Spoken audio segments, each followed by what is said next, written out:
Hello, it's Dean Jackson reporting live from Winter Haven, Florida, with a very special podcast alert for you tonight. It is a very special podcast with John Paul DeJoria. Now, you may recognize John Paul DeJoria's name as the founder of Paul Mitchell Haircare, and a billionaire and a philanthropist and a super nice guy. And Joe Polish and I had a chance to have him on our I Love Marketing podcast. And it was such a great conversation. We'd kind of gotten to know John Paul. He came and spoke at a Genius Network event, so we got to kind of meet him and get to know him a little bit. And this podcast was a wonderful conversation. You're going to see, we talked a little bit about daily routines, and we talked about a lot of really cool stuff. He's a very smart guy, very thoughtful. And I think this is just really good information that I think you will find valuable. So enjoy this episode, and I hope you're enjoying the end of the summer, and we will talk to you soon. Hello, this is Joe Polish, and I've got Dean Jackson on the line. How you doing, Dean? Hey, doing great, Joe. Very exciting today. You ready for our very special guest? Let me let everyone know who this is. His name is John Paul DeJoria. He's a great rags to riches story who exemplifies the American dream. He was once homeless. He struggled against the odds to achieve success, launching 6 global enterprises and paying it forward, living by his motto, success unshared is failure. With just $700, he started John Paul Mitchell Systems, converting it into the largest privately held salon hair care line, and then later turned a passion into success by founding the world's ultra-premium tequila Patron. A new venture, Rock Mobile, John Paul Selects, John Paul Pet and Marquis Yachts. He's a longtime activist for sustainable business practices and corporate responsibility. John Paul makes these practices paramount as he continues to evolve and grow his businesses and inspire others. And I was introduced to him by my dear friend Dave Kekich. So, JP, great to have you on the line with us. Well, thank you. A pleasure being on such a great show. Thank you. So, whereabouts are you located? What are you doing right now? Austin, Texas, sitting here looking outside, blue skies, white puffy clouds, and our pool man is taking his time cleaning the pool because it's so beautiful looking at the lake. That's a pretty good spot.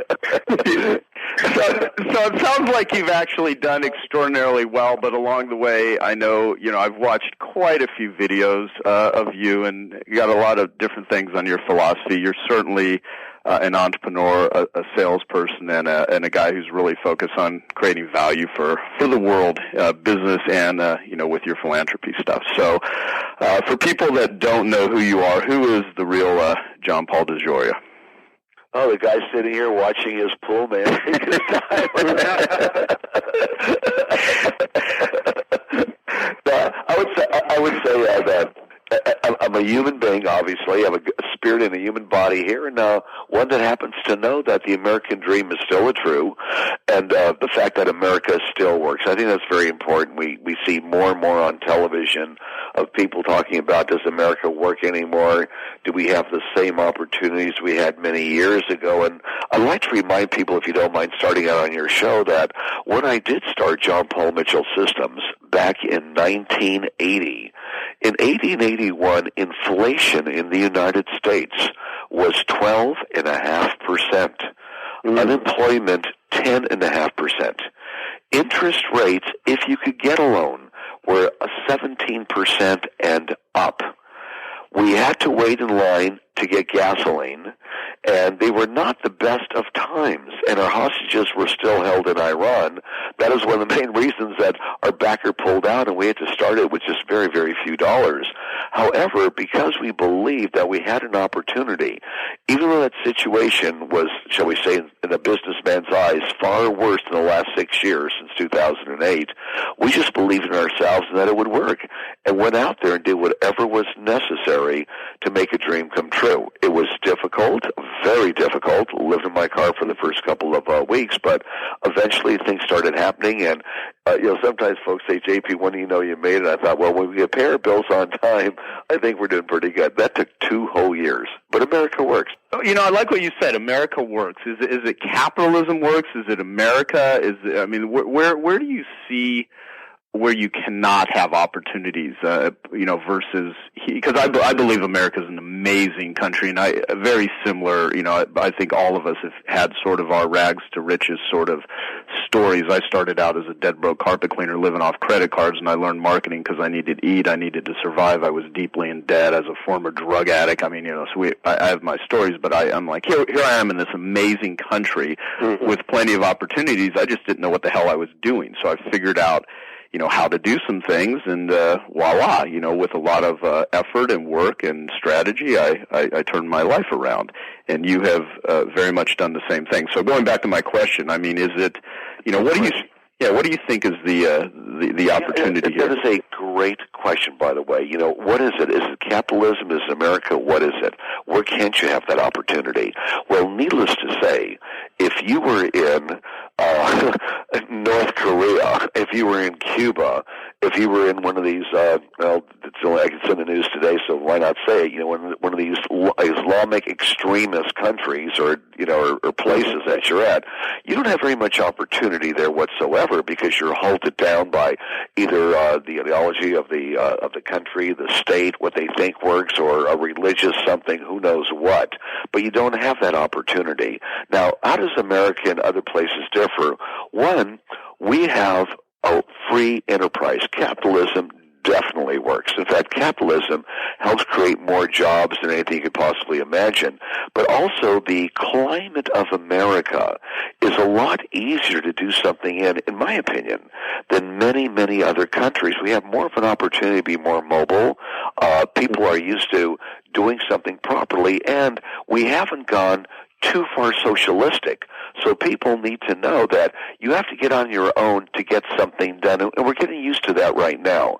I know in the last several years, for various political reasons, there's been a lot of undertone as, well, no, we're going to go more socialistic because they want to, tax the rich and, give more to those that aren't the rich, and there's the 99% versus the 1%. Well, if I could speak on your show, which you're letting me do, that is a bunch of baloney. I was recently here on CNN, and they said, JP, you represent the 1%. What do you think of what's going on? And I said, well, first of all, I represent the 99% and the 1%. I work every single day. I started working when I was 7 years old, a regular job at 11 years old, and full-time job after I got out of the United States Navy. Well, actually, the Navy, too, was a full-time job. So I could say that it's not, well, the haves and have-nots. There's not one person out there. If there is, well, maybe there's a couple that doesn't want the American dream to come true for them, that wouldn't want, that, hey, I would love to have more than I have today. And the American dream is not necessarily being a millionaire or a billionaire. It's to have a lot more than I have today and be able to do something on my own and actually get some great rewards, opposed to having the opportunity taken away from me to be able to go out there and do something that if I worked harder, smarter, if I worked 7 days a week, if I lived in my car, but believed what we did and what I did was proper, I have a chance to get ahead. And if you don't mind, I'd like to give you my definition of success as well as an example. Is that okay? I would love it. That'd be great. Absolutely.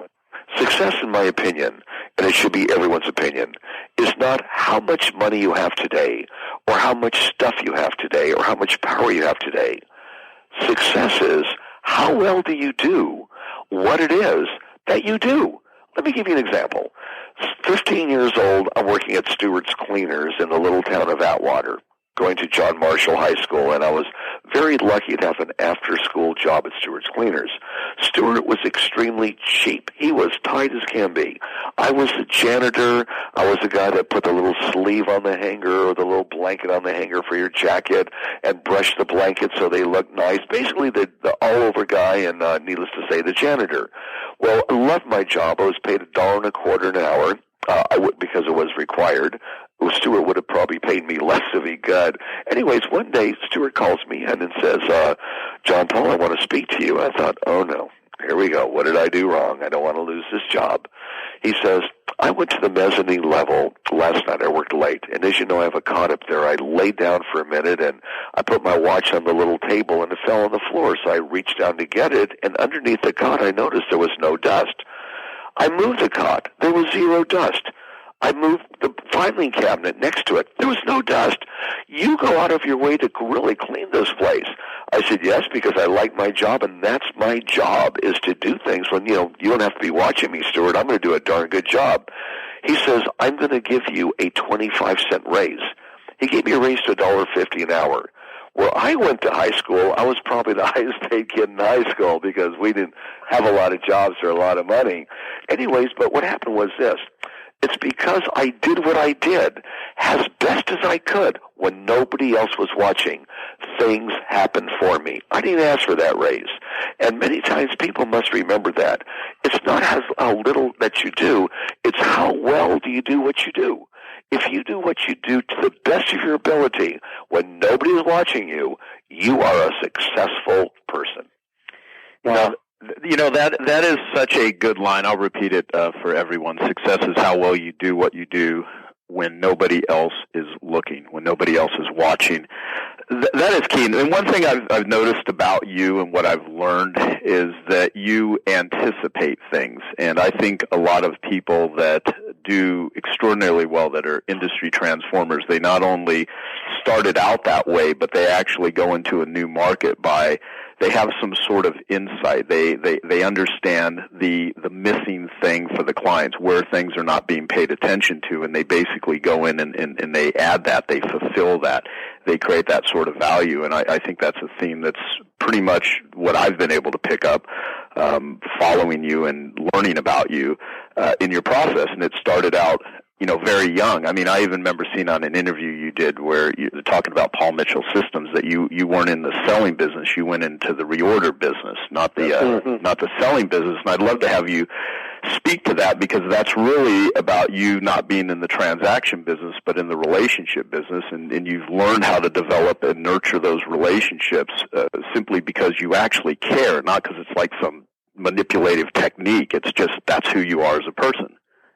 You bet. I look at it this way. It's a suggestion I give to people out there that want to know what are some of the secrets to having a product or a service out there. Well, there's no real secret. What it is you must care about the end consumer. Care about them so much that whatever service or product you sell, it's so good they want to reorder it, not just buy it from you. And sometimes it takes, I've got to make a little less margin, or I've got to do something a little extra and give them something that's well worth what it is. And in many cases, I may have to go overboard, and like Patron tequila, when tequilas were very, very cheap and didn't taste that good, to spend the money, take the gamble to create the best tequila ever. That's also one that's not very bad for your body at all. It's pretty good. Anyways, but do it and spend the money, and then come out with it in 1989, Patron at $37 a bottle.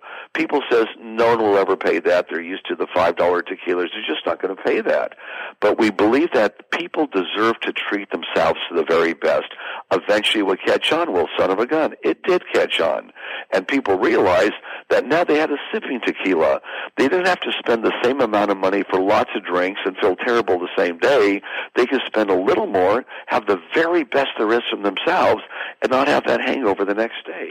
It's caring about that consumer first. So whatever they have, eventually they're going to want to reorder it or tell their friends about it. And when we launched our latest endeavor here, which is a huge thing, and that's Rock, R-O-K, Rock Mobile, that's what we had to bear in mind, especially in the telecommunications market. And that's a big thing to do when you kind of gamble that you're doing something a bit different. We took a look at, cell phones. Friends of mine, even my own company, spends a lot of money on cell phones, a lot of money. I talked to friends who said that if they spent so much with their company cell phones, they said, that's it. We're going to give everybody $100 a month allowance. Whatever you spend over that is on you. You want music, you want extra data, you spend that. And they said they had a lot of complaints because it just wasn't enough. So whenever I travel around, I know what the phone bill runs. And I have a teenage son. And by gosh, when I see his phone bill for music, it's outrageous. And I thought, well, a couple of years ago, what can we do to give somebody everything they have, do it a little differently, but include the big phone companies, include the big music companies so everyone benefits, but the consumer is the one that benefits the most. And this might be a good example for your program. So I started with Mr. Kendrick. Rock ROK Mobile. It took us 2 years and a lot of technology that came from England, Wales, Ireland, and the great state of Washington, the United States, where we have a lot of great techies, is we wanted to put together a company where for $49 a month, and this is serious, for $49.99 a month, you can have on any of your smartphone device all your phone calls, all your texting, all your data with no limitations, and all your music streamed onto your phone, captured on your phone, as if it's downloaded. Not only keep it on your phone, if it'll take 2,000 songs, you own 2,000 songs there, they're on your phone, 2,000 songs, and then put it on all your devices for only $49.99, and then have over 20 million places out there. There are Wi-Fi places, over 20 million. There'll be 30 million by early next year that your phone turns on automatically. And on that same map, you have all kinds of things. Now, how do we pull off something like this, especially with big phone companies, and not be a reseller? In other words, we don't buy time from the phone companies. They're our partners. So we went around to the big music companies, the Sonys, Warner Brothers, Universals, and 300 others, and said, hey, what if we had your music here on this thing we're trying to put together on cellular phones that can be downloaded on any device, but for sure you're going to get paid, for sure. So everyone that comes on, a certain amount of dollars will go to you, and then it's broken down to what artist they played, and of course everybody gets paid. And it's with me, so you're not going to get screwed over. And then we went to there's 4 major phone companies. We went to some of the major phone companies. One of them said immediately, are you kidding? The second one said, oh, God, yes, we'd like to be part of this. Now, why would a major phone company want to be part of this? Because there's something called the churn.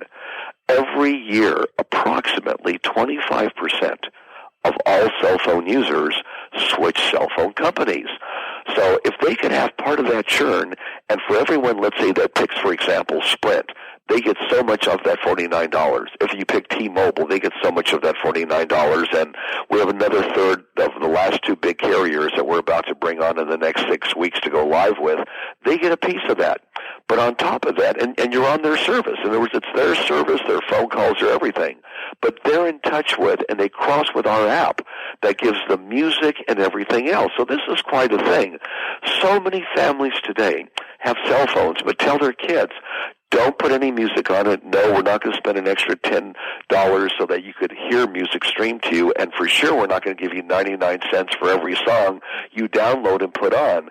Well, for them, it's a game changer. Their kids can now have all the music they want at no additional cost. A lot of people that have, families now can do things. Corporations could save money. But there is a catch. What's the downfall to this? It's changing people's culture. You can't go into a phone store and do this.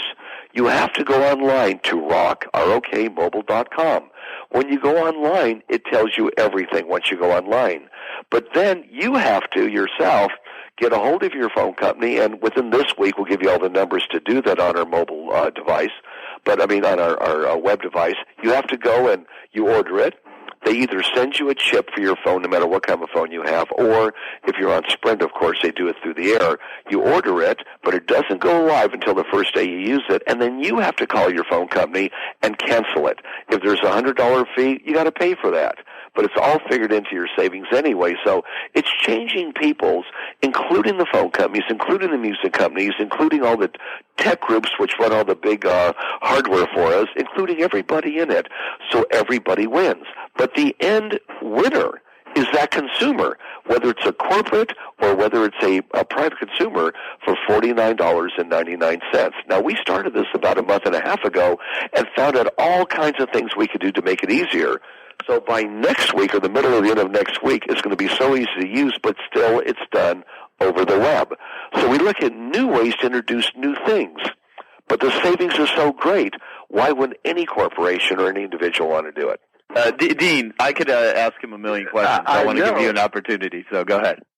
Well, right now, what I hear, everything that you're using as an example is very similar to what Procter & Gamble uses as their guiding principle for, number one, plan to dominate, but number two, create the very best product from the customer's perspective, from the user's perspective. It's just like when you were saying about Patron, it doesn't matter that it costs more. You're using the very best stuff, and that's what people ultimately appreciate. And just what you're describing for Rock Mobile, I mean, it's all the things that the end user would want. You really can't go wrong figuring out what people want and figuring out a way to give it to them. No, it seems like what your pattern has been, especially with that is correct. The product. Yeah. You also want to look at how to make things a little better. Example, Paul Mitchell is known as having the finest hair care products sold only in salons. Well, occasionally you'll see it in a drugstore or supermarket. When you see it there, it's either black, gray market or it's counterfeit. We don't put it there because we feel that the hairdresser could give the salon the best service. Now, how does the hairdresser become better? We not only look at our product, but things around our product. Let's take the hairdresser, whether they're buying our product or not. They have a certain form of education. So we started Paul Mitchell schools. We have 110 of them now in the United States, which takes someone that wants to go in the hairdressing industry and teaches them how to be the best of the best. In other words, not how to be a janitor, but how to be a great janitor. Not how to be a hairstylist or colorist, but how to be a good one. But at the same time, a culture of loving somebody. Now, they should be teaching this in more schools. How you love yourself, how you get along with your family, how you get along with others. It's a huge culture. So that once people know how to do something really good, they're not only happy doing it, in whatever they're doing, they're contributing to people around them being happier at the same time. And I think that's a new way of doing things, introducing things, or teaching people how to be happy at what they do. Awesome. Let's kind of go back to how you actually started it. I mean, certainly you've told this story probably a million times, but I think it's very instructive to remind people that, you became a billionaire and built these big brands, but it didn't start that way. And you really had to apply yourself, and you went through some enormous adversity and some enormous struggles. So can you take us back to, Sure. How you started with, $700 to building all of this? Well, when we started the program out, because of conditions in 1881 in the United States, our backer pulled out. And I had left everything I was doing at the time to start this new company. So I had no cash income whatsoever. As many people do, I was going through some personal changes. So I made sure that my family had all the money they could have that they needed for many months to come. I had a few $100s in my pocket. Went down expecting the money to come in. I'd already prearranged where I get the bottles, where I have the silk screening, where it's filled. Already prearranged with 30-day credit. Well, the money didn't come in from our backer for the reasons I explained earlier. So there I am in the second best car, not the first best car that was left with the family, and a few $100 in my pocket. And my partner he was a little older than I was. He was the hairdresser. I was a businessman. He was on his last dollars. He came to L.A. to visit his girlfriend and was all excited to get some money from the bank out of this new money we're getting, and nada. So nothing came in. So I said to him, how much money do you have? And he said, I don't have much at all. I've got to get back to Hawaii where I'm living right now. And JP, I have a few $100 I can spare. That's it. So I said, okay, I've only got a few $100 in my pocket, but I'll get it. What do you have? $350. I went and borrowed the $350 from my mother, and I did not tell her how bad things were because she knew I was doing pretty good in life at that time, had no idea what was going on in my life. But I said, Mom, I'll give it back to you in a month or so. Yeah, here, what's it for? I said, Mom, I'll tell you later. Goodbye. I'm gone. I had too much pride to tell my mother, Mom, can I have my old room back, which is empty, because I don't have a place to stay at night. I had too much pride. So we went to our artist. He's the one that does the artwork to get to the silk screener.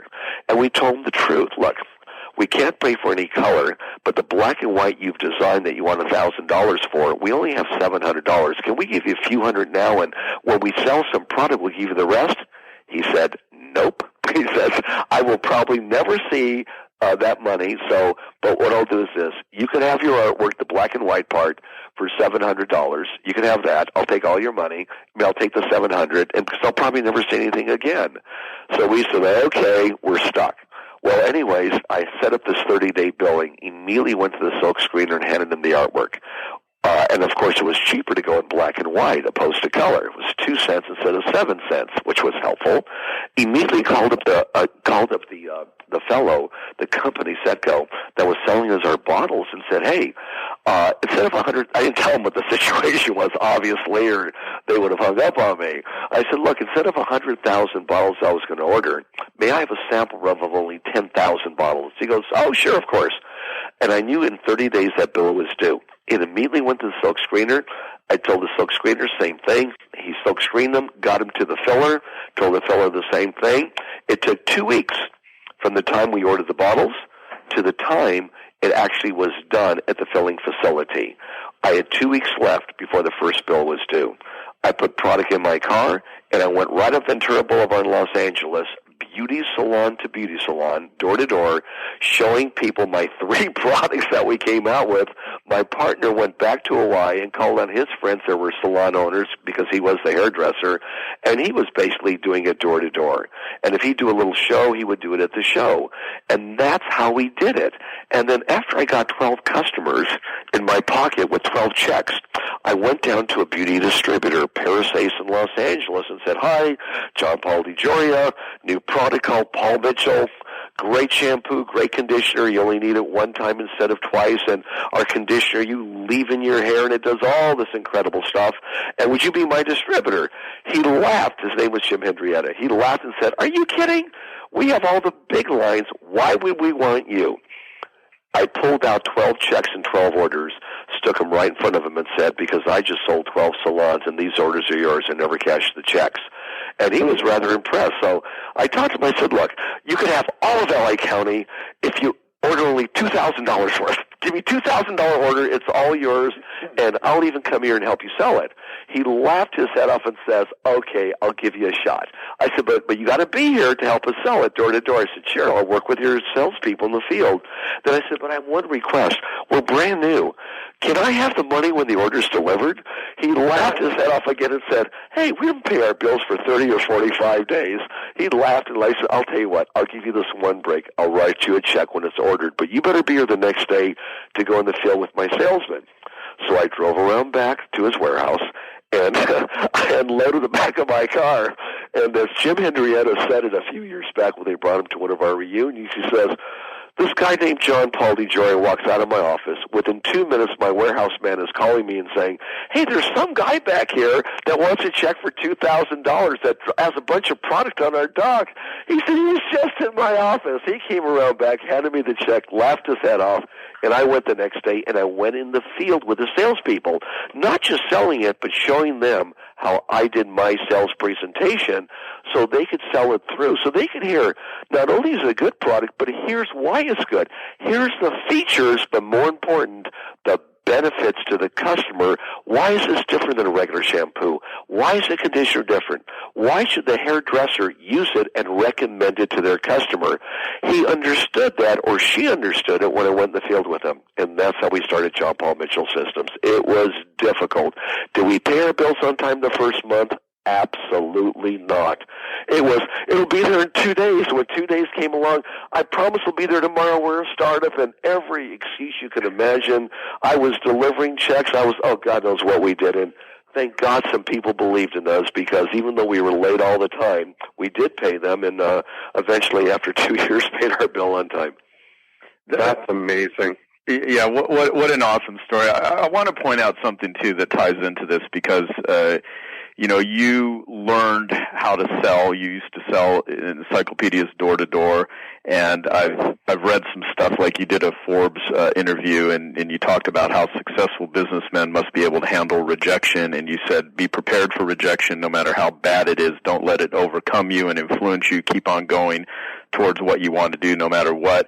And then this one line where you said you need to be as enthusiastic about door number 100 as door number 1. And so I'd love to have you speak to perseverance in spite of, getting doors slammed in your face, adversity, that sort of stuff.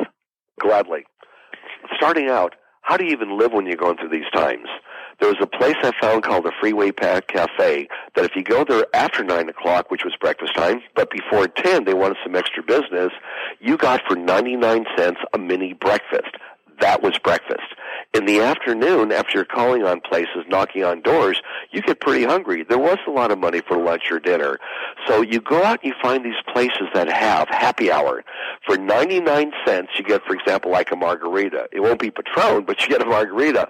But you also get all this salsa, chicken wings, and all this stuff free. That was dinner. Believe me, 20 chicken wings later, or in some cases salsa with chips, and you keep on dipping, you're now a vegetarian for dinner, you find a way to exist. Now, it is tough. It's like when I was selling Collier's Encyclopedia door-to-door with no appointments. You knock on that door, whether it's selling beauty products or encyclopedias, you knock on the door, you give your best presentation to go in, or you go through the door to give your best presentation, they reject you. Well, after 3 or 4, you get pretty down. That's why I say that when you want to do something in life, in advance you got to know you're going to have a lot of rejection. But successful people do what unsuccessful people don't want to do, whether it's a janitor or starting your own company or working for somebody, and that's don't let it get you. Where you must know that eventually I'm going to talk to somebody, and I learned that selling encyclopedias. You knock on 100 doors before someone lets you in. But you must know that. If you know that in advance, it means that every single person you call on, you know, this could be the one, this could be the one, but the way to find the one is to be enthusiastic, to be self-motivated, to believe in yourself so much that if you think and know that the product you're selling or the service you're selling is the best there is, the best you could do, or you're as a janitor, you could do the best cleanup you could ever do or make the best bench, someone's going to either let you in or someone's going to realize that as you go along. Someone's going to see that and someone's going to eventually know that, and it's going to get you someplace in life. You have to believe that. And if I go back to the janitors, you could be sweeping floors for 5 years, and maybe you do everything right and no one notices it. But one day someone's going to notice it, and all of a sudden you're going to go someplace because you gave it the best. There's a frequency on this planet that works that way. If you do something all the time and think in a positive way, whatever the mind can conceive and believe, it's going to achieve. I didn't say that. Someone said that 100 years ago, but it's true. But you have to keep up the attitude of, I'm going to keep doing what I do the best I can. I'm not going to slack off. I'm going to be just as enthusiastic with every project, every door, everything I do. Now, a lot of people can't do that. They give up with rejection. Do you remember when you first discovered the magic words that worked compared to your first door? Because Joe and I both have sold things door to door starting out. In our careers, I started out selling coupon books as part of the newspaper that I was delivering. And I remember knocking on doors and, presenting the idea of this coupon book. It was $3, or you could get 2 for $5. And I remember when I stumbled on the magic words that when people were saying, no, thank you, they were kind. Nobody was rejecting or mean to a kid. But when I discovered that on page 5 of the coupon book, there was a coupon for a free Whopper with no purchase for anything else. And I was just remember pointing out to people, this coupon right here on page 5 for the free Whopper pays for the whole thing, and you get all these other savings for free. And those were the magic words. And I remember now it was just like everybody was, even when they rejected me, I'd let them reject me. And then I'd tell them about the coupon on page 5, and that was like the magic formula. I just remember how giddy I was when I discovered those words. I think the magic words that I came up with, and I learned them selling encyclopedias, was the word, when someone says no on anything, no matter what service you sell, the key words, for me anyways, were, I can appreciate that, however. acknowledging, hey, I can't talk to you right now. I can appreciate that, however, or I really don't want to have too much of these other products. I can appreciate, however, and I would come back with something. And door-to-door sales was, I can appreciate you don't have time. I can appreciate you can't see me. However, I could only take a few minutes to explain it to you. Would that be okay? No, I don't think so. Well, I can appreciate that. Is it okay if I come back maybe a little bit later? So I got another shot at them, knowing I'm going to have a lot of rejection. But those were my keywords. I can appreciate that, however. Came in handy when I started selling Paul Mitchell, even though my product was the best there was, and once someone used it, they would reorder because it was that good, and it's still that good today. But they would reorder because it was of that quality. It worked. But you still have to get them to buy it first and use it. And I could appreciate that, however, because I believed that if I could just get it in their hands, whether it was the Paul Mitchell, the Patron, the John Paul Pet, the Marquis Yachts, the whatever I have, or now the new Rock Mobile, if I could just get them in their hands, they're going to love it so much, they're going to tell everybody about it and reorder. It's that belief. The brilliance, too, the difference between selling encyclopedias, which is a one-time purchase, and selling shampoo and Patron, which people are going to order again and again and again for a lifetime. That there's a lot of wisdom in that too, and just choosing the right vehicle. Sure. Well, I want to ask you a couple of things related to. How many different companies do you currently have, own, or are an advisor to, have equity in? You obviously are very diverse. About 10. And your management structure of all of this, how many employees do you have? Oh, it's in the thousands, my God. If you look at my portfolio, it's in the thousands. God, I know I counted everybody a couple of years ago. It was 5,000 or a little over 5,000, but there's more than that. Different companies. It's in the thousands. But my structure is every single company has a president or a general manager. Now, I may be the CEO of a company or two, but I am the chairman of the board for most companies. There are some companies that I have that, for various reasons, that I want to kind of stay out of the limelight with them because I really don't want to go up on the Forbes list. I want to get off the Forbes list, and they won't let me off. So there's some companies that I take no title to whatsoever. There's nothing registered. They're all private, by the way. But, shall we say, behind the scenes, I'm the advisor to the company and give them a helping hand behind the scenes, just so my name's not out front. Well, let me ask you about that. Why do you want to be off the Forbes list? Just the notoriety, the fame, what's the dark side of that? The dark, at least for me, is this. I'd rather be very, very low-keyed. I get letters. I don't know how people find me, but they do. I'll give you an example of letters. You're a billionaire, and I have a $2 million mortgage on my home. Could you please save the money so I can pay it off? Because I'm having a hard time now paying my $2 million mortgage. Another letter. Hey, you're a billionaire. I want to be a millionaire. And this lady sent me her picture. Would you please send me $1 million? We get requests like are unreal. And boy, this is crazy. I spend so much money helping the planet in philanthropy, but you get things like this. And then also people say, well, you're a billionaire. Why not? Or they classify you, I think, well, who has the most, who's got the biggest boat? Who has the biggest house? So they classify you. So I've been trying to get off that list. I stayed off it until someone found out the value of Patron and got it on me a few years ago. And whenever they call me, they're nice people at Forbes, by the way, really nice people there. But I refuse to give information other than information that's public information. And I talked to Steve Forbes in his office, and I said, Steve, get me off your list. I don't want to be on your list. And he laughed, and they were telling me, JP, you're the opposite of Donald Trump. He complains because he didn't go up a little bit, and you don't tell us anything because you want to go down or you want to get off the darn list. I said, yes, sir. Can I get off? He goes, nope. That is, I've interviewed. So it's better to be with 3-4 million or billion where they have me now than to be at 6 or 7 or 10. Much better. I like to play the game of not being out there where it's what you have. See, that's what's weird too. A lot of people misconstrue America. It's what you have, how much power you have, how much money you have. That's not what it is. That's bullshit. What it is what you do with what you have. when people ask JP, what's the difference between being a millionaire or a billionaire? And I say, it's very simple. I could give more to the world and change the planet more. Now, do I give people money, everyone that asks? Absolutely not. I have my favorite charities out there that I think do the greatest good for the greatest number all over our country, whether it's homeless, whether it's feeding people, whether it's the environment, whether it's clean water, and in foreign countries that I choose to. And that's a big difference for me, that I have more to be able to do to help change a planet. My son in grammar school, he's 17 now, said, Dad, the kids in school said, we're rich. Dad, are we rich? Is that important? And I said, son, let me give you the definition of rich. Rich is you're happy and healthy.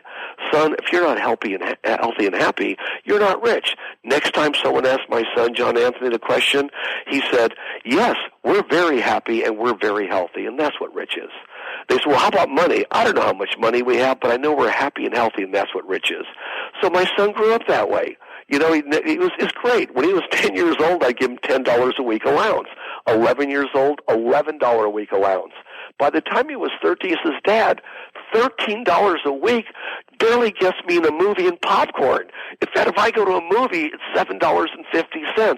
Popcorn's $5. Dad, I can't make it. You got to give me more money. And I need a raise. He's one of the best educated and I think just thoughtful kids in the world, but he knows the value of money. He knows that rich is not, you have money, you could spend it and you're powerful and all this other baloney, which is not correct. I don't think people even appreciate that. What they appreciate is what you do with what you have. Do you do something to change? Success unshared is failure. And what can you do to be happy and healthy, but more important, what can you do to create jobs? What can you do to help people that have no jobs get jobs? And that's why we're very philanthropic in those areas. Yeah, and, you know, there's a thing about how successful entrepreneurs, business owners, millionaires, billionaires are perceived by the public as these large, greedy, ruthless sort of individuals. Now, there certainly are people that are like that. However, most of the people that I work with, most of my clients, most of my friends are very successful financially, and the vast majority of people that I know that are business owners and entrepreneurs actually really care about other people. They do enormous amount of good in the world. They create a tremendous amount of value, and they have an incentive to actually get paid for it, because by doing that, they're able to do a lot more. But there's this perception, mostly by the parasitical side of society, that actually believes these people are somehow fleecing people, take advantage of people, things like that. And do you have any perspective on not only why that is, but how to actually shift it? Because I think you're very articulate in the way that you explain success and things. You betcha. In fact, for starters, if people only knew this, and some know but very few, go online or look it up somewhere. It's called the Giving Pledge. Warren Buffett started it. Bill Gates jumped on board. I think we have about 107 of us right now. All of us pledged that while we're alive or sometime after we die, 50% of our wealth goes to changing the world to make it a better place to live for everybody. Now, the majority of all these people, in fact, maybe everyone, are billionaires. But they made that pledge. They're doing it. Most of us are doing it right now, and of course we'll do a lot after, we leave. But I think the reason people don't know that or think the other way is because they go in the past. They go back to people they see that just throws wealth out there. No disrespect to Donald Trump. Donald, I'm sure, is a good man. I don't know him personally. I've met him a few times. But when they see, well, hey, I'm Donald Trump, I have this, put my name in big letters. And it's not just Donald. Again, he could be a good guy. But there's a lot of people that will do that want their name out there and, well, look how much I have out there. So it's the wrong perception. Now, I don't know if Donald gives a lot of money away. He might. He may be one of the biggest philanthropists. I have no idea. But sometimes people see that on TV, or they see that in books, or they see it in movies. When you look at movies, all these big wealthy people, that were kind of pushing the little guy aside or buying people out and ruining their business so they could be more powerful, that's what was instilled in their mind as they were growing up. Well, I'm sure there's still some people like that. But today it has changed. It has changed today, where more and more people are giving people. they make money, the frequency's changing, and they realize that, hey, success unshared is failure. We're doing so good, whether it's the arts we want to give it to, whether it's the homeless, whether it's getting people into farming, whether it's getting people good medicine. They want to do something good to change things. Yeah, no, I totally agree, and that is one of the biggest enemies to success. Also, is this perception that by getting more, you're somehow taking something away from people that don't have it. And as long as there's a value creation proposition, that never happens. And so it's like living in this world of abundance versus scarcity. And in the mindset of scarcity, you just don't really, have the success that you could. Now going back to the giving pledge, because I do want to focus on this. Your success unshared is failure is a great line. And, I do have notes here that you committed to the giving pledge with, Warren Buffett, Bill Gates, Ted Turner, and many others. And you also say in your giving pledge letter that living is giving, and that's a shared feeling between you and, our friend Tony Robbins, who says, the secret to living is giving. So can you talk about the impact your mom had on your life as it relates to giving? Because I think it's I believe life gives to the giver and takes from the taker, and it's just a great way to live, and you live that way. You did do your homework on research. When I was 6 years old, growing up in downtown L.A., Echo Park, East L.A. area, growing up there as a young kid, we didn't have anything. We had very, very little, but we never knew we didn't have anything because we didn't know any better. We didn't have a TV. We didn't know any better. Anyways, at Christmas time, I was 6 years old. Now, this is 1950-51. I'm 6 years old. My mother takes my brother and I. It was just my mother, my brother, and I after we were 2 years old. My parents were divorced. We went to downtown L.A. on the little trolley car. They had trolley cars in those days. And my mom would take us at Christmas time each Christmas to see these big department stores with all kinds of things happening in the window. Puppets, trains going around in circles. We thought it was the coolest thing. We were the luckiest kids in the world. We'd spend an hour or two down there going from one department store to another looking at these big windows. Anyways, my mom said, see that person right there ringing the bell with the bucket? Boys, I want each one of you to take half of this dime. So she gave us a dime, and we each held half of it. She said, walk over and put in the bucket. So we walked over and we put in the bucket. Went back to Mom and said, well, Mom, why do we give him a dime? In those days, a dime was 3 Coca-Colas and, a couple candy bars. Things were, 2 big Cokes. Cokes were 5 cents. It was 2 Cokes or 3 candy bars, right? Mom, that's a lot of money. Why do we do that? And the mom said this, boys, that's called the Salvation Army. And even though we don't have a lot, there are people out there that have a lot less than we do. And remember your whole life, no matter how much you have or don't have, there's somebody that is worse off than you are. Try and always give a little bit if you could. So, son, this is our way of giving. And what I do during the year, Mom said, was I try and take a week and help the March of Dimes, going around collecting money for them and giving it to them. That's our way, son, of just helping those that aren't a little less fortunate. And I thought, wow, was that an impact on me? So one of the charities, as you probably know, I'm involved with is Chrisless, where we take the homeless. We give them clothes to wear. We find a place for them to live, where they go to get food to eat, and we work with them every day till they get a job. We show them how to do a resume, how to do an interview, how to present yourself, whether you have no background, no matter what it is. We teach them how to believe in themselves. And amazing thing was, in 2010, we had 3,000 people come to Chrisless, all homeless, men, women, some with children, some without children, within a little over a year. And we give them bus tokens, for example, to go on, little interviews with. And when you finally get a job, you ring the bell. Out of the worst conditions in getting a job, out of 3,000 homeless people, 1,600 got a job. Now, when I go down and talk to them, I tell them the same thing. No matter how much you have or you don't have, try and do something for somebody else. You may need that extra dime to save up to buy a sandwich, but take some time.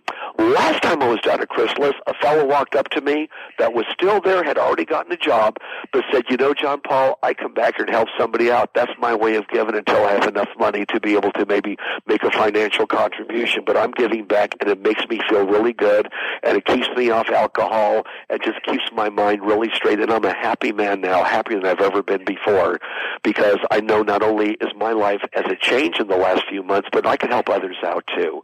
So that pass it along kind of, or giving someone a helping hand, whether it's financially or with your own personal time, is something that definitely works.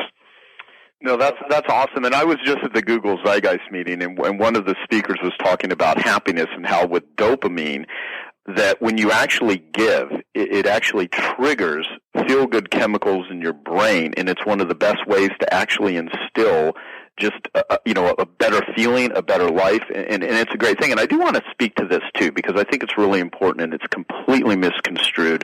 As you know, when we talked last week, I'm Richard Branson's largest fundraiser. I'm meeting with the heads of the Make-A-Wish Foundation here in Arizona tomorrow. I mean, I do a lot of stuff, and at the same time, I'm a big capitalist. I mean, I know one of the best ways to help the poor is to not be poor, and to do the things that you can do. And there's this guilt line that is used in the world of charity and nonprofit, which is giving back. And I understand the terminology of it. I mean, a lot of people will say, I've used the term giving back to mean, hey, I've had some success, I've had some great advantages, let me help other people. The challenge I have with that terminology, though, is a lot of people use it to guilt successful people into believing that somehow they need to be doing stuff for other people. And meaning, if I don't like the term giving back, because if I take your shoes, I should give them back. If I take something from you, I should give them back. But, you voluntarily decide to do this. It's not that you have to do this for the world. You run a successful company. You provide jobs. That is giving back, if you want to use that terminology. The problem with it, though, is like once someone's successful, then all of a sudden there's a group of people that think, oh, they're entitled to it. You put in all the hard work. And I want to make that distinction because, just because you're successful doesn't mean you owe anyone anything. It's the people that have gotten to that point and say, you know what, I really want to contribute because I want to, not because, I'm forced to. And I think that is the spirit of giving that is really sincere, not if you have to be guilted into it or politically, laws imposed because someone, because there's a lot of success tax that is imposed on people. I'm so glad you said that. I'm so glad you said that, because politicians make people feel guilty and make the public make them feel guilty so they can vote for them. Boy, what you said is so cool. The world should hear what you just said. That is so true.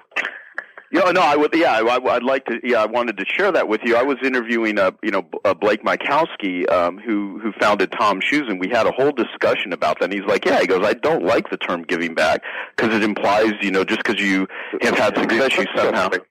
Yeah, so I think it's really important for people. You are right. Maybe it's better to have, hey, let's pass some nice things along and be happy. When it comes to our charities, for example, we don't accept any money from anybody. We have our family Peace, Love, and Happiness Foundation. We don't do any fundraisers. We spend all of our own money, no one else's. We have never asked anybody to pitch in and give. We spend our own money. And when we do charity runs, we underwrite the whole darn thing. And anybody that wants to do a charity run, it goes to somebody else. It sure doesn't go to us, because we feel that from our heart, and that's why we have maybe 30 things we give to. From our heart, we're going to pick what we want to do, not with any guilt trip or anywhere we have to because we have this. We just pick from our heart where we think we could do the greatest good for the greatest number. But I love your line on that, and you're right. It's not giving back. It's, hey, now that we have this opportunity, we can help change the world to be a better place to live for more people, and we're going to be happier because of it. And we are. Yeah, exactly. Now I'm going to ask you when we wrap up. I got a couple more questions for you, and maybe Dean, if you've got another question for JP about how people can actually get involved with some, because you're really working on some amazing stuff. I do want to ask you though about your success habits or success rituals, because you don't use email. I think that's fascinating, and I'd love to have you speak to that and any other rituals or things that you do that are instructive for people to learn how to, build a greater company, have a better life, because I know you certainly do some very interesting things. If I had email, I would be inundated with all the things that I do in the businesses I'm in. I'd be totally inundated, so I don't do email. I also am of the school that if something's important enough, and I try and pay attention to the vital few, ignore the trivia many. Pay attention to the vital few, ignore the trivia many. On those vital few, I'd rather pick up the phone and call them on the phone and say, hey, how's it going? Or have them write me a letter and fax it. I do have a fax machine, and fax it to me if I know who you are. But I'll call them and say, hey, how's it going? And needless to say, I do have assistants, great assistants that, kind of knock out everyone in the world that's trying to get to me because I can't talk to everybody. But I feel that personal touch is very important. When I get up in the morning, instead of just getting up and flying out of bed, I stay in bed for a few minutes when I wake up. I do not turn on the news. I don't do anything. I sit there with my eyes open, and I look around me at whatever room I'm in sleeping in. And I think about being in the here and now. I'm in a room. These are walls. In other words, I get into present time before I jump out of bed and get into the minutia of whatever we manifest on our planet here. I get into present time. And then I go about my day. It gives you a certain amount of peace and confidence in your life because you're in the here and now. Everything else is something extra in the movie. And when it comes to handling papers, I try and handle only one piece of paper once, and that's it. I either make a phone call on it, I'll write something and mail it back to them, or I'll put it in a little stack where I tell my assistant, I give her a little letter to write back, and she emails, I don't. But I try and handle a piece of paper once if possible. I know when I did a training session for the CIA a few years ago, the executive director said, JP, if we could handle a piece of paper 100 times at the CIA, we'd be doing really good. Forget the one time. But if possible, handle a piece of paper once. Act upon it immediately, so you don't have to keep on having stacks of papers all over your desk. That's great. That's great. So how do you decide? I mean, how do you say no? I mean, what do you say yes to? What do you say no to? I know you said that, the essential few versus the trivial many. What is your process for, because you obviously have a lot of different companies. You certainly are never at a loss for opportunities. And how do you sift it all? Allocation. If things start to come my way that are what I would consider more trivia or things that I shouldn't be handling, I immediately go to, for example, if it's a company, I immediately go to whatever entity at that company is the one that should handle it. Now, my executive assistant, Myra, does that really well. If people call her, she normally will direct somebody, knowing my business enough, to someone that should be handling it opposed to me. She's executive assistant. This is very, very important in life when you have a lot of stuff. Very important. If it has something to do that's extremely personal and someone that I know, well, I consider that to be important, especially if I'm dealing with a family. I definitely will jump on that. If it's something that I feel is really something that deserves my attention or something that somebody else could have handled, for example, a president could have handled, but these people went to me because they needed that personal touch and they work with one of my companies, by gosh, I'll pick up the phone and I consider that to be very important. I'll call them personally. So everyone that works for me knows if there's a problem and it can't be solved, they could still go directly to me, and they know how to get a hold of me, and I will take care of that for them. Awesome. But of course, this is from my own staff. Yeah, no, that's great. I've had the same assistant for 19 years, and my life would be much more complex without how amazing she is. So I'm a huge believer in having someone assist you. I got to ask you about the tequila company because I constantly do a lot of interviews with people in the area of addiction. I'm a former drug addict myself, and as far as I know, you either own or fund a rehab center also, which I think a lot of people may or may not know. And at the same time, you have a tequila company, and I'd like to have you speak to. You betcha. Great question. I sure will. Number one, and a lot of people are not aware of this, Patron tequila is a high-end tequila. It is not addictive. You cannot get addicted to high-end tequila. You can't. It's one of the very few things you can't get addicted to. Now, if you're an alcoholic and have the disease of alcohol, then it's a different story. If you have the disease of alcohol, by all means, that's what happens.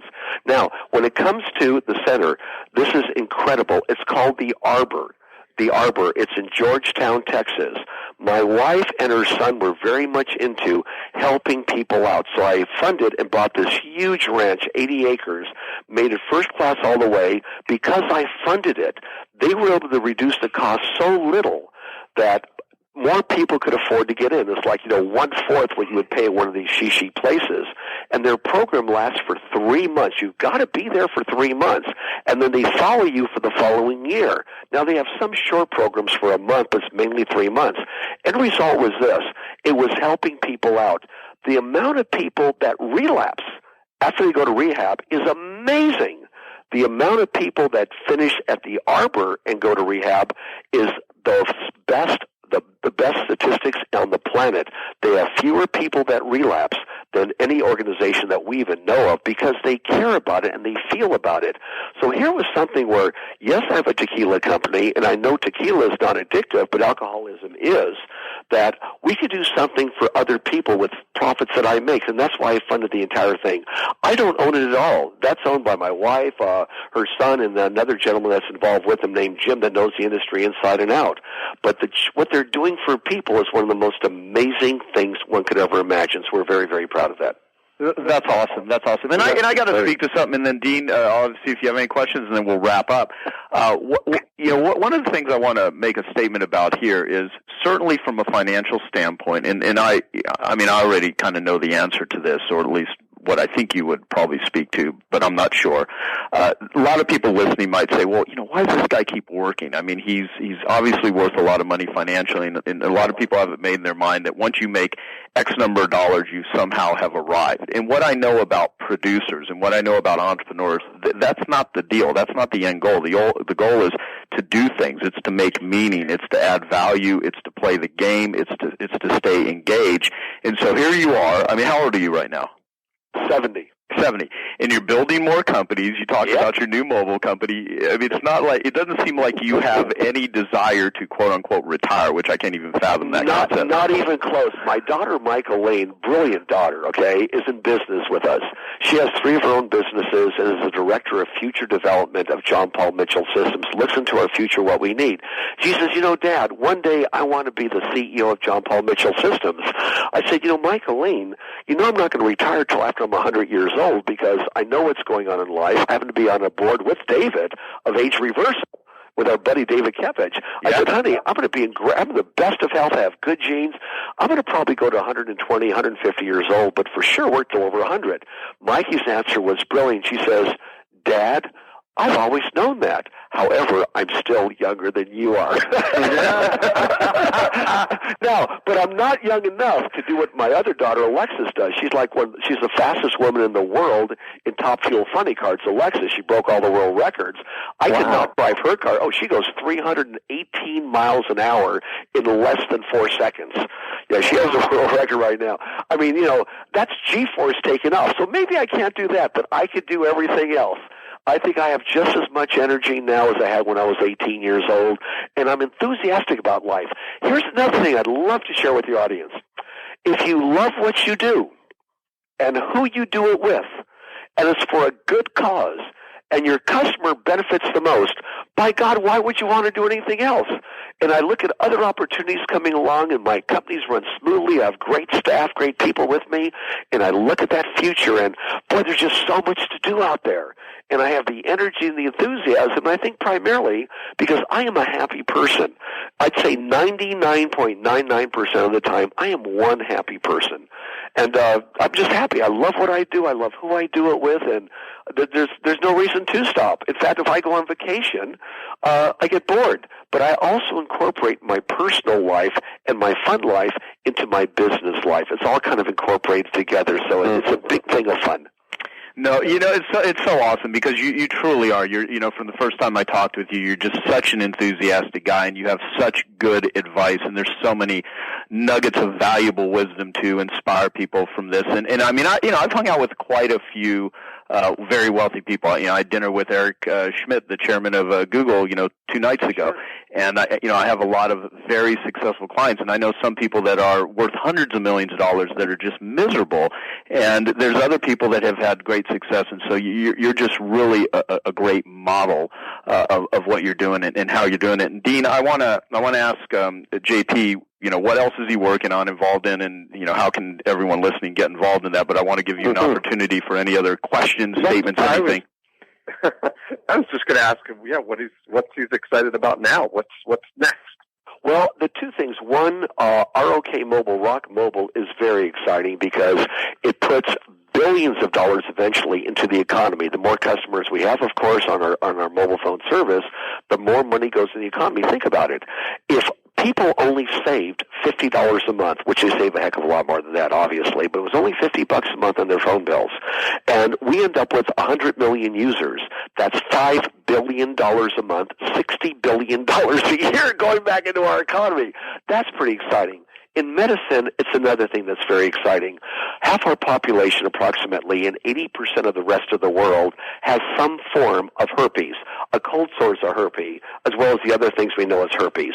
Also in that family is like shingles, very, very painful. I've worked with some genius people, and we worked with Native Americans to find a plant that knocks it out. A plant.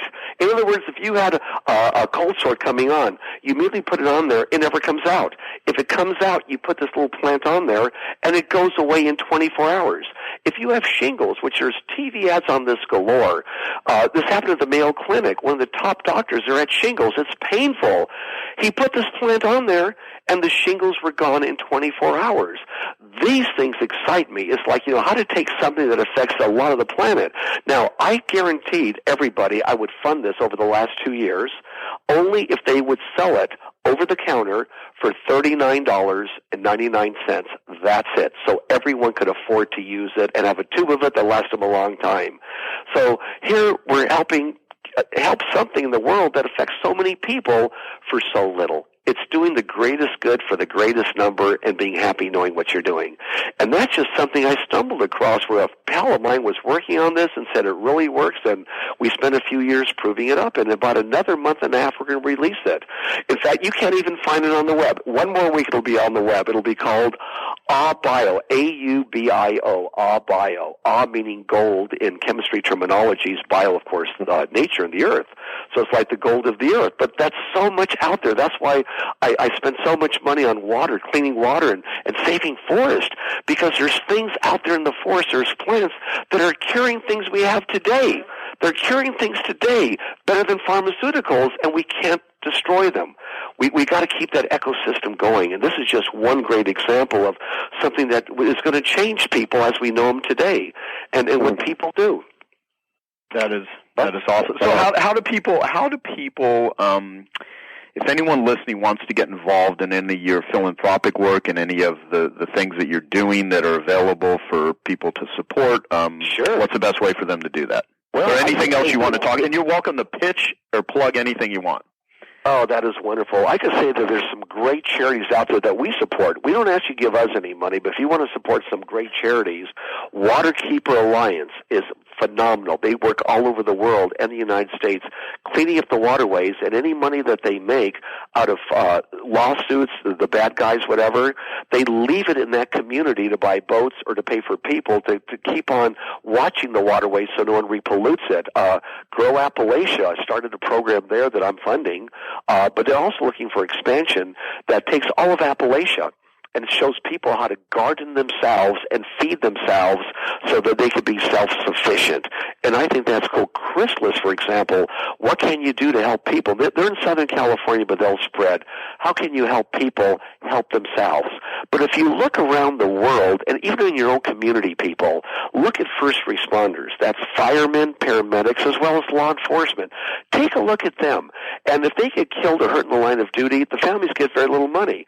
Why don't you give them a helping hand with your time? Look at our vets. I'm a vet. I happen to be a military vet.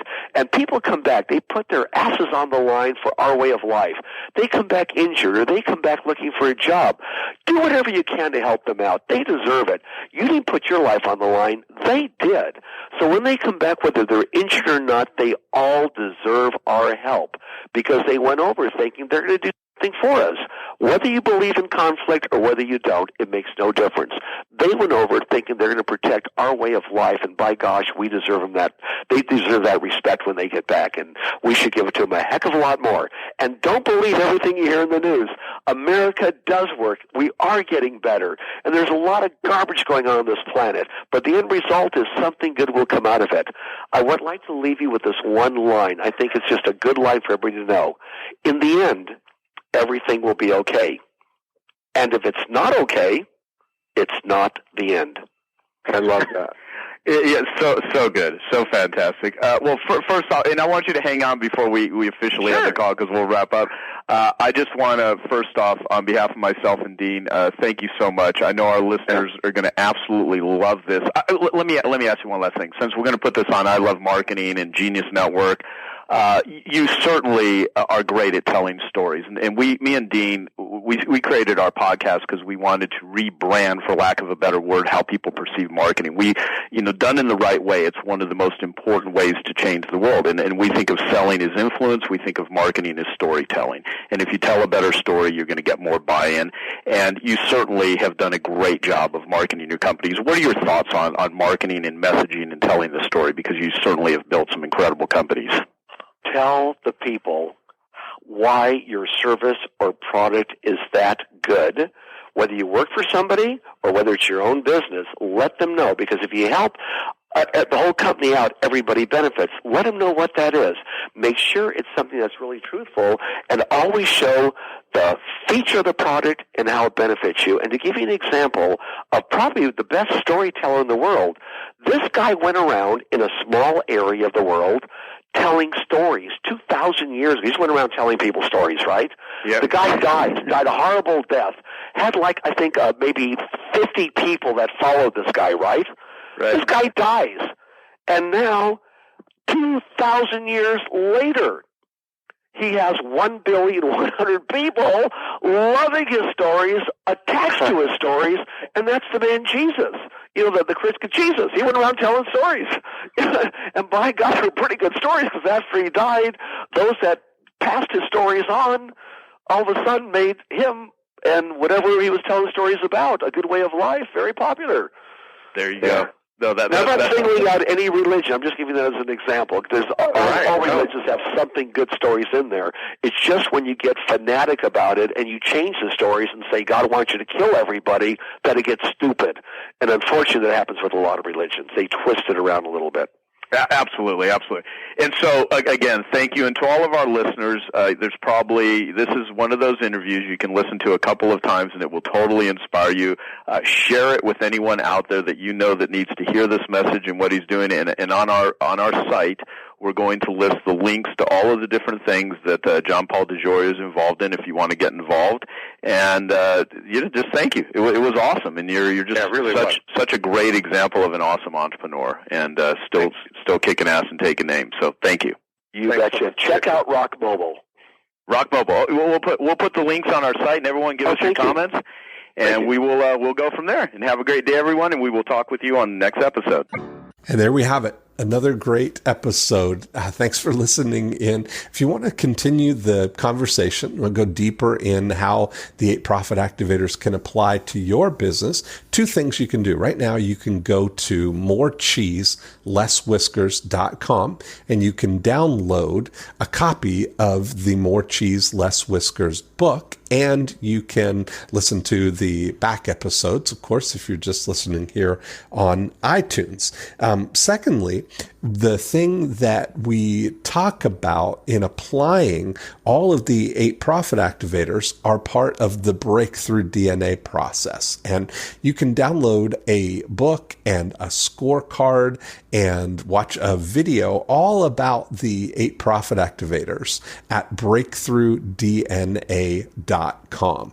And that's a great place to start the journey in applying this scientific approach to growing your business. That's really the way we think about Breakthrough DNA, as an operating system that you can overlay on your existing business and immediately look for insights there. So that's it for this week. Have a great week, and we will be back next time with another episode of More Cheese, Less Whiskers.